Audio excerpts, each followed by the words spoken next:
I'm going to show you today 4 different flake sizes. That way if you're doing a project, especially if you're just starting, it can be kind of overwhelming with all the different flake sizes to know which size you want to go with. So I'll have them laid out here next to each other so you can see exactly how big they are compared to each other. I got them on a couple projects here to show you. So the first is going to be the smallest, is 4 thousandths. So 0.004, 0.008, 0.015, 0.025. So the first one is 0.004. Let me zoom in on this. This is pretty much like powder. It's super, super fine. Sprays really easy, reflects a lot of light. It's easy to cover with clear. It's easy to sand afterwards. After you get a couple coats of clear, you can sand this flat really easy.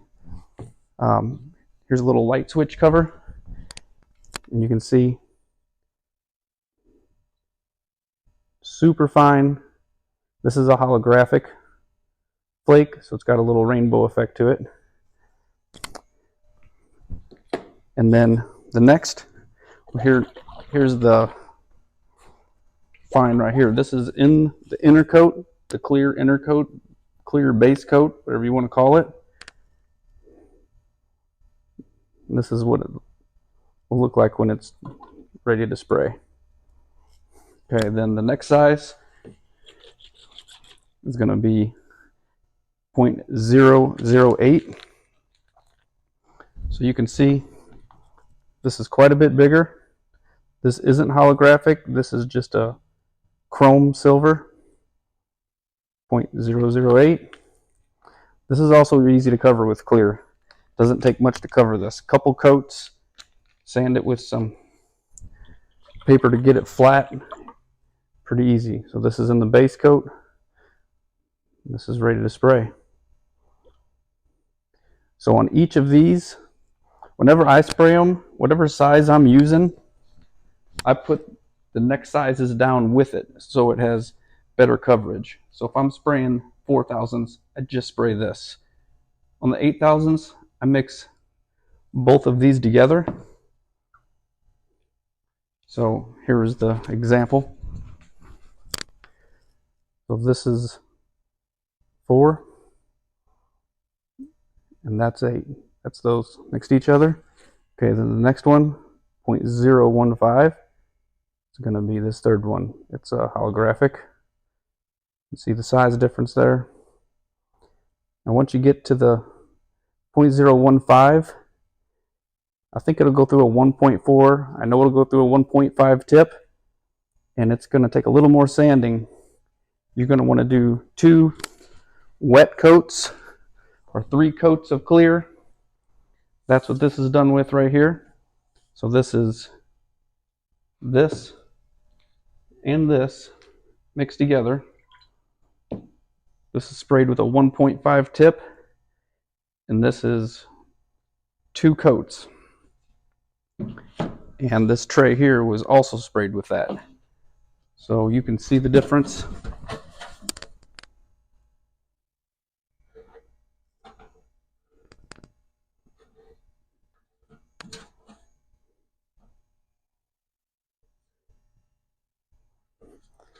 So after this was sprayed with 2 coats, then it was also sprayed with 2 coats of clear, and this has not been sanded flat.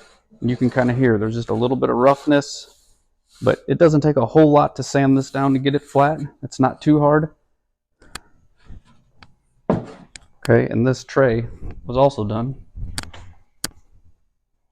with the same size. So then the next size is this. This is 0.025. This is a chrome, non-holographic. This stuff's big. You're going to need a flake gun or something with at least a 2.0 tip. I use a purple Harbor Freight gun, just one of the cheap $15 guns, and I drilled the tip out to the equivalent of a 2.5 to get this to spray out. And you can see this stuff's chunky. So there's the big stuff compared to that, and that. So this is a non-holographic chrome.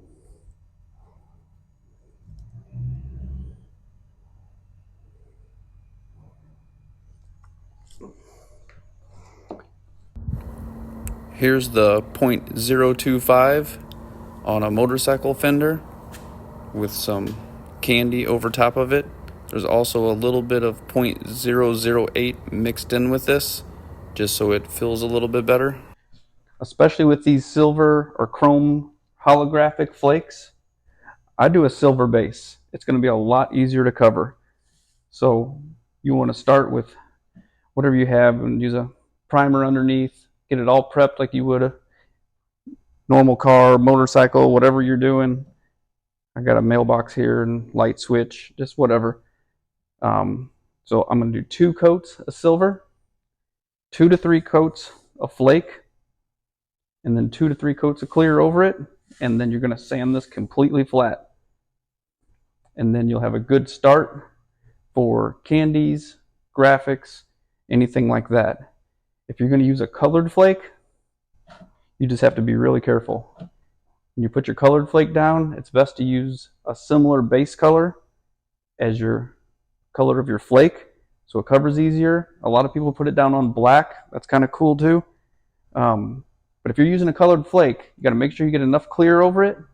When you're sanding flat, you can't break through. If you break through colored flake, you're going to end up sanding the color off of the flake, and it's going to end up with this chrome color, and it's going to be completely obvious. You'll have all blue flake or green, whatever color, and then you have these little chrome dots that'll catch the sun. So you just have to make sure if you're doing colored flake, put plenty of clear on and don't break through. So it's good about silver. If you're using silver, you're sanding this flat. If you break through a little bit and hit some of that flake, you'll never even know it. You'll still be good to go ahead and carry on with the rest of the project.